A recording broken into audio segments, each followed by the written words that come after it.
Boy, it sure is a pretty day today. That old jumbo sprinkler putting it on out. Oh yeah.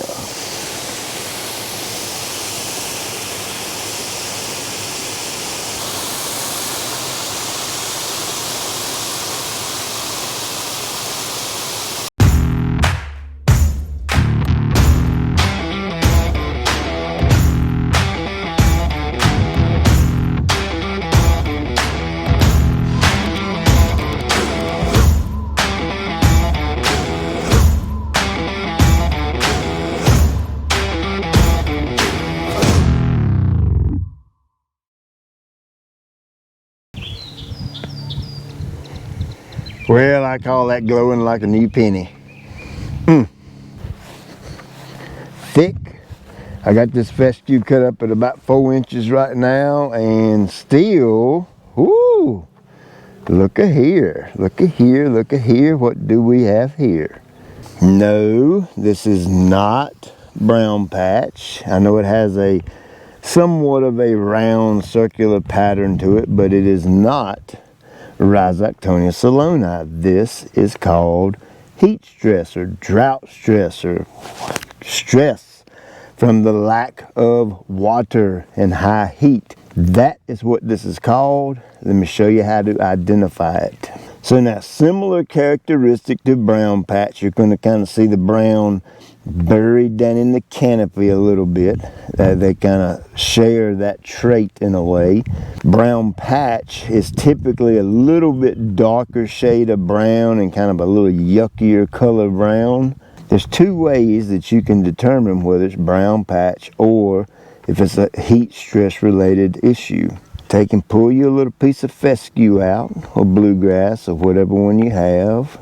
I want you to take the blade and turn it upright and look down the shaft of the blade, okay? Look down it long ways, like that right there. And I don't know if you can tell on my camera, but you see how that blade is curled up, almost starting to get a toothpick-like shape?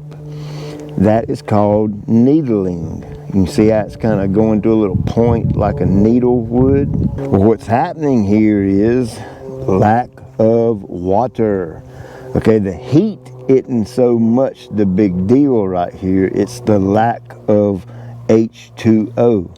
We've went about 2 weeks now with very little to no rain, super high winds, and we've been 85, 86, 88 degrees. And traditionally this area right here is kind of all that right through here. I think it's a little hard pan area, and this is usually the first spot back here in my non-irrigated fescue that's going to start to show stress, and this year's no different. So why is the grass turning brown? Well, it's very simple. You can find you a leaf blade right there, and you see the tip of it's kind of brown. Well, inside that leaf blade is like a gas tank, a storage system. Holds water, nutrients, and that kind of thing.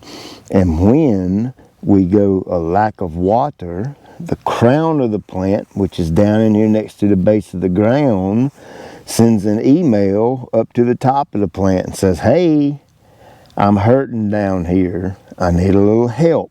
Can you send me something? And so what happens, the plant starts sending all its available resources to the crown of the plant, because that's the part we need to keep alive, okay? Yes, this is the pretty part. This is the part that looks good, but the most important part is down here at the base of the plant where the crown is at and the root system and all. That's the part we need to keep alive. So that's why when you start seeing heat stress, it'll turn a little blue-gray color at first, and then it'll start beginning to turn brown where the plant is trying to protect itself and keep itself alive. Hey there, it's Pete with GCI Turf. I hope you're having a great day today. I want to welcome you out here to my home, welcome you to my test plot. This is turf type tall fescue, non-irrigated. Now there's two things I look at when I see brown in my grass out here.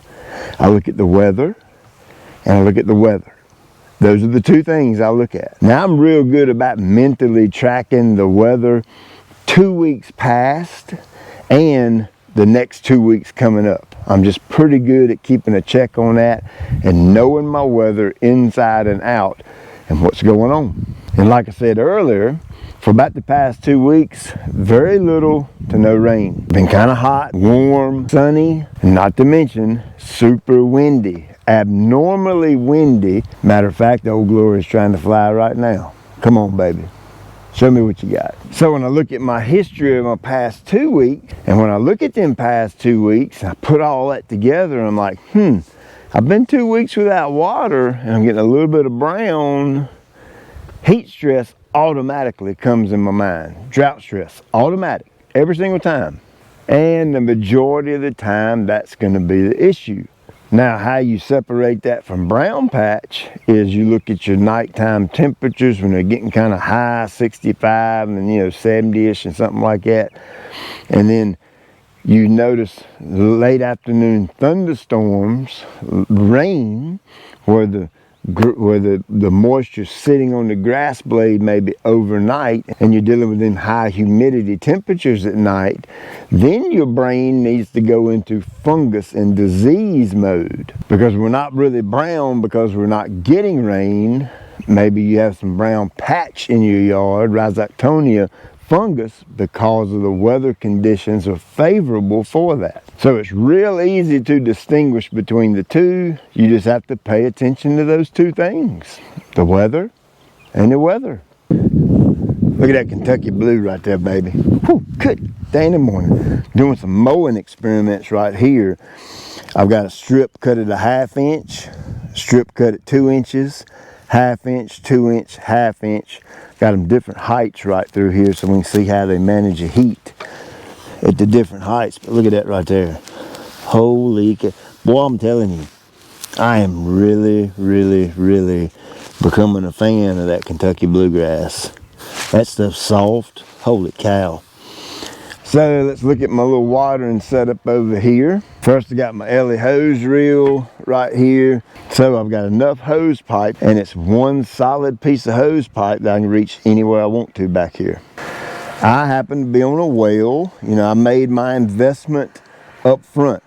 I knew I wanted to do some watering on the grass and some projects and things like that. And I'm an absolute nut about my grass, so I understand the importance of water. We're on county water out here, and that means we pay for it. That's the water that goes inside the house. That's county water, no different than city water. And no, by law, they won't let me hook my well up to the house, so it is what it is. So this is dedicated for all my yard and outdoor activities. Fortunately, I hit 28 gallon a minute. Got a really big pressure tank. I'm pushing 80 PSI. So I'm very fortunate by way that I can really pump the water to it if I need to. And right here, I've got a Davey pressure pump. That is a pump designed to increase the water flow to my sprinkler out there. Now I want you to listen when I cut the water off. Did you hear the pump cut off? It has a sensor in here so that when I turn the water back on, you hear the pump come back on? This is the pump that I used to have at my shop before I put the well in at my shop. And I had to have extra pressure to push the heads. This is the pump, and I just kind of stole it from the shop and brought it home to use it. Now that one over there is a pretty expensive machine. I mean, that's kind of costly right there. You have to be really, really, really serious about watering to get that.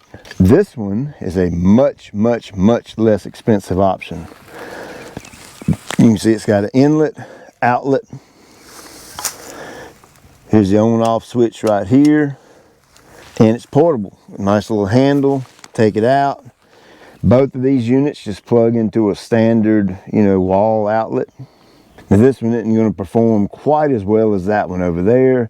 But for most DIY homeowners, and you want to increase your watering, maybe you've only been able to run one water sprinkler in the past and now you want to run two, this is an exceptional option.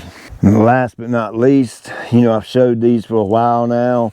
This right here is the jumbo sled. Look, a spider on me. rotor sled, impact sled, and my wobble sled.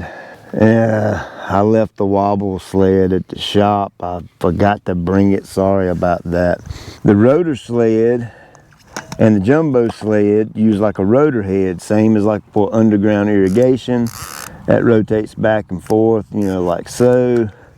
The impact, you know all about an impact. Man, those things really sound good, don't they? That little tick, tick, tick, tick, tick you get, I like that.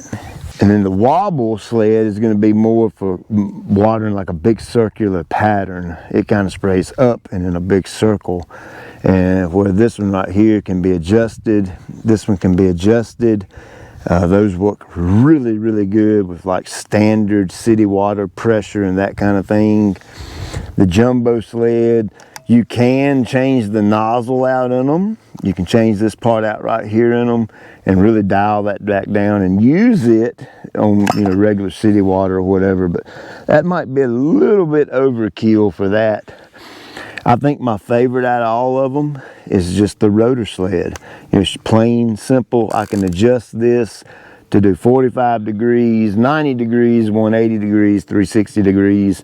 I can really set this one up to water pretty much any spot I want to water. And the only difference between these two is you get the old, oh, I want my timer. Yep, time to cut the water off.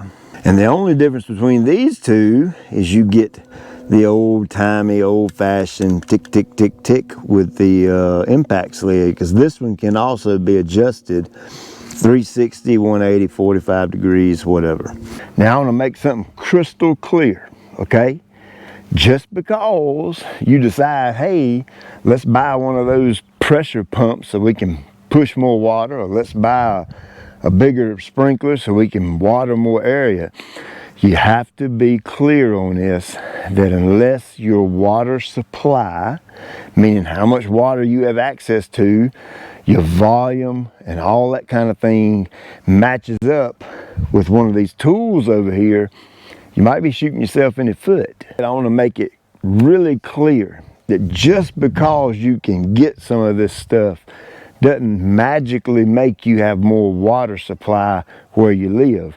So you have to do a little bit of homework behind that, you know what I'm saying? You got to have enough water to supply the pump so it can do what it's intended to do, is, you know, throw the water a little further so you can catch a little more area. So please be sure and read on like the product page and the little things in the corners where it's got the specs on it and all that kind of thing. So I want to make sure you have enough water to make something like this operate. I don't want you to get it and then get it all and set it up and it's a fluke, you know what I'm saying? So hey, in this video I hope you've learned two things. I hope you've learned how to figure out when you see brown in the yard, whether it's fungus or whether it's lack of water. And two, I hope this has kind of showed you some different watering setups. Maybe you're out looking for something to use for watering. I have absolutely nothing but good to say about the big sprinkler. I've been using them here at the house for a few years now. At the shop, they're built like an army tank. They're built to last forever. So hey, I'm gonna go move my sprinkler. My timer went off a minute ago. Move it back here to the back corner, catch that corner. Then I'm going to turn this area on right here. This part right here is actually an underground sprinkler system. And when we do the renovation out here, we're going to go and irrigate all this. I'll show you all that when we get to it. So hey, as always, I appreciate you taking time out of your day to watch. I'll check you later.